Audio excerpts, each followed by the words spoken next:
follow along in TrueSpace. Also, don't forget that I'm available in the Calgary Community Forums most days. You can get to the forums by clicking on the Forums button on the front page of the Calgary website. If you have any questions or get stuck anywhere in the video, feel free to post a question or private message me. With that out of the way, let's get started on Chapter 1, discussing concept sketching and setting up our workspace. For the topic of this training video, I have selected to do a fantasy-style fish loosely based on the deep-sea viperfish and anglerfish. To get reference material for this project, I searched the web for photos of these deep-sea fish. One of the best tools for helping the 3D artist find reference materials is Google Images. To access this, load up Google in your web browser and click where it says Images. Type viperfish in the Google toolbar. You can see right away that several of these images would be useful to our project.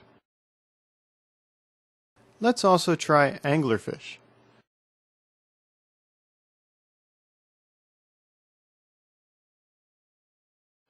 Judging from these pictures, I think I would not want to meet one of these in real life.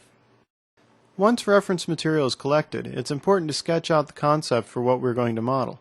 To do this, I use a Wacom Intuos tablet and the free software GIMP. A lot of people first starting out argue that a mouse is good enough for doing concept and texture painting. Trust me, do yourself a favor and get a nice Wacom tablet. There's just no comparison. If, like me, 2D drawing isn't your strongest point, put layers and your understanding of volume and shapes to work for you instead. One approach is to use a large soft brush and the eraser tool to paint out the volume or profile of the shape, and then use layers to add refinement and detail. Layers are the key though.